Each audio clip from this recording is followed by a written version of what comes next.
Amigos, buenas noches, ¿qué tal? Les saluda Miguel Weil del canal Conexión Directa. Esta vez vamos a hablar un poco acerca de un tema que nos tiene bastante preocupados a todos. El tema básicamente es la justicia. Después de que las instituciones, básicamente teniendo al Congreso como el centro de estas operaciones, han comenzado a copar las instituciones de la República, muchos procesos judiciales se han visto afectados. Hoy día vamos a hablar un poco de cómo esto está complicando la situación en el país y está permitiendo que no haya la resolución del conflicto político que tenemos en ciernes, que se está dando en este momento. Entonces, vamos a hablar un poco de cómo está comenzando el inicio del juicio oral del expresidente Ollanta Humala, y a partir de ahí vamos a ver cuál es la situación de la justicia peruana en este momento. Muy bien, hemos denominado a este programa La justicia en cuidados intensivos. Lo que podemos decir es que cada vez más los procesos judiciales de casos importantes que involucran a los grandes ladrones de cuello y corbata se enrarecen, se hacen lentos y se hacen más difíciles de culminar con las sentencias justas, donde se sancionen a los culpables de los grandes robos, de la gran depredación de los recursos que todos los peruanos necesitamos para aspirar a mejores condiciones de vida y a un mejor futuro. Mientras la opinión pública informada siguió paso a paso, día a día, los sucesos que nos llevaron al convencimiento de cómo los políticos de turno o los grandes empresarios de todos los turnos, de toda la vida, aparecían en las noticias como protagonistas de los hechos delictivos, de otro lado, apreciábamos cómo las demoras, las filtraciones, lo que conocemos como las aceitadas y los contubernios en un sistema de justicia al borde de la inanición e infiltrado por la corrupción. Este escenario crónico nos sigue reforzando la idea de que la justicia existe dependiendo de tu posición en la sociedad, de tu color de piel o de qué tan influyente seas. Uno de los casos más importantes de la última década, el caso Odebrecht, llegó a conocerse por ser un caso de corrupción internacional, donde el Perú era uno de los países involucrados. El caso no pudo ser ocultado como muchos hubieran querido por las dimensiones de los delitos cometidos y por la cantidad de países involucrados. Dicho sea de paso, el Perú se convirtió en una de las sedes más apreciadas por los directivos de la transnacional brasilera para desarrollar sus actividades ilícitas. Alguna vez Marcelo Odebrecht, el dueño de la empresa, declaró: "Nosotros no creamos la corrupción en el Perú. Encontramos ya una estructura mañosa, mafiosa, que venía operando desde antes. Y vaya que la corrupción ya era histórica en el Perú".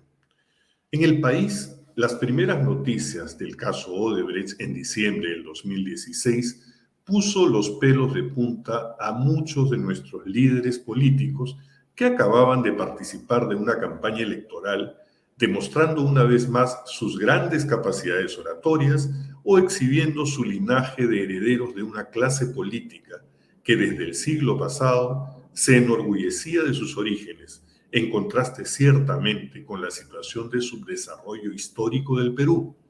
Al mismo tiempo, siempre se daban maña para responsabilizar al comunismo o a la izquierda de todos los males del país. Sí, claro, cómo no.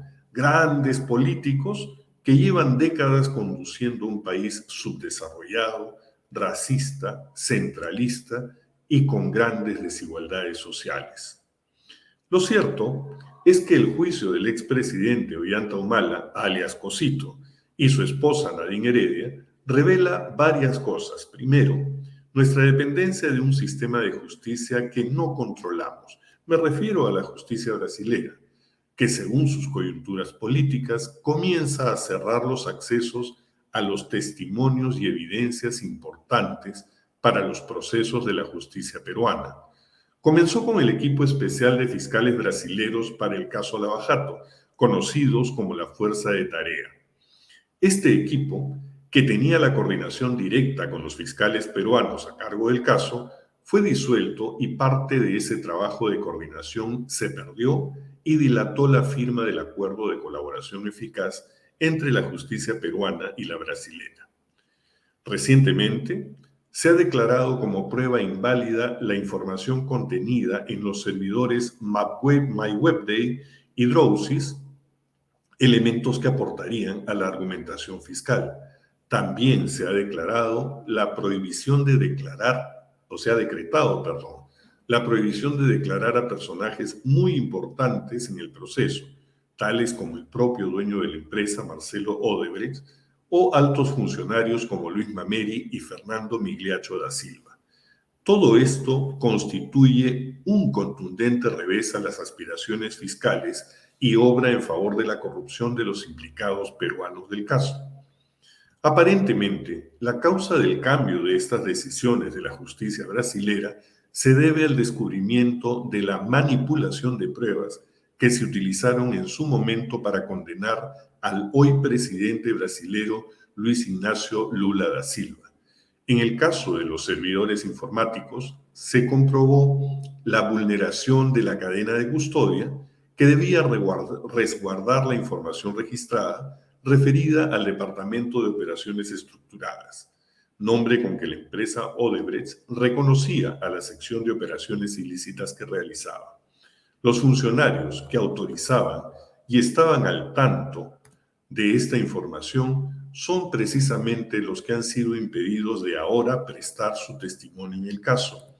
También determinó la justicia brasilera las ilegales coordinaciones que se llevaban a cabo entre los fiscales brasileros y el juez Sergio Moro, a cargo del caso, para dar forma a las acusaciones y actuación de pruebas en contra de Lula. Moro formó posteriormente parte del gabinete de Jair Bolsonaro, el político ultraderechista adversario de Lula. Otro de los aspectos que se evidencian a lo largo de estos procesos es el de las limitaciones y problemas que tiene en el Perú la actuación fiscal, que a la falta de recursos humanos y logísticos necesarios para ejecutar su función con la celeridad debida, se suma una contraparte judicial que adolece de la misma falta de recursos, además de la oposición abierta en el desarrollo del trabajo fiscal ejercida desde el Congreso, los medios de comunicación abierta y, paradójicamente, la propia jerarquía fiscal que sirve a los intereses del Congreso que alberga la clase política implicada en el caso. Así, el equipo especial encargado del caso no solo no reciben el respaldo institucional de la cabeza del Ministerio Público, Patricia Benavides, sino que más bien son sometidos a procesos disciplinarios que intentan silenciarlos y entorpecer el avance de sus investigaciones, tal y como lo hacía Pedro Chavarri, en su momento también fiscal de la Nación.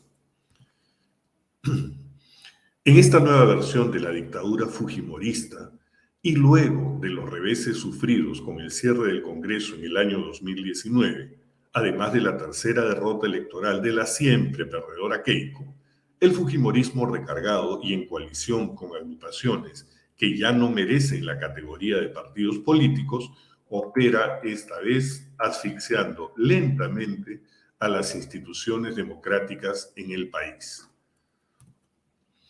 Así pasamos de una Blanca Nelia Colán de las épocas de Alberto Fujimori a una Patricia Benavides más osada, con menos capacidad profesional, pero con más necesidad de impunidad ante un pasado complicado y la necesidad de borrar pecados familiares, dispuesta a cualquier cosa para cumplir fielmente las órdenes de aquellos que la protegen y desde el Congreso intentan destruir a la Junta Nacional de Justicia que la investiga, sin olvidar que el desmembramiento de la Junta Nacional de Justicia también les sirve para controlar en el futuro a los organismos electorales. Ahora se discute si las pruebas aportadas dentro del marco de la colaboración eficaz con el Brasil pueden ser utilizadas en los procesos judiciales peruanos. Ahora se especula si la Junta Nacional de Justicia podrá seguir ejerciendo su labor con independencia y suspenderá a esta fiscal sin tesis y sin honra. En medio de este ambiente de sometimiento de los poderes y de infección progresiva de las instituciones de justicia, los procesos deben continuar. Los operadores de justicia, jueces y fiscales que todavía luchan por no rendirse ante la potente maquinaria de corrupción montada, deben ser apoyados por su población. El peruano informado y consciente del grave daño que puede sufrir el país debe salir a manifestarse. Las autoridades de todas las instituciones, de todos los sectores, las exautoridades y todos quienes son reconocidos por la población como referentes de honestidad e integridad moral, deben conducir a su pueblo necesitado de líderes, de buenos guías. Deben salir al frente y conducir con valentía el cambio necesario. La purga, la desinfección, la desratización, el drenaje de esta mafia que pretende enquistarse por mucho tiempo más en el poder. Así, amigos, hemos querido hacer una reflexión respecto de lo que significa este problema que está poco a poco minando la corrupción en el Perú. Esperemos haya sido de su agrado y no se olviden, por favor, darle like, darle like y, por favor, también compartir el programa y suscribiéndose, marcando la campanita. Les agradezco mucho por todos. Nos estamos viendo en el próximo encuentro.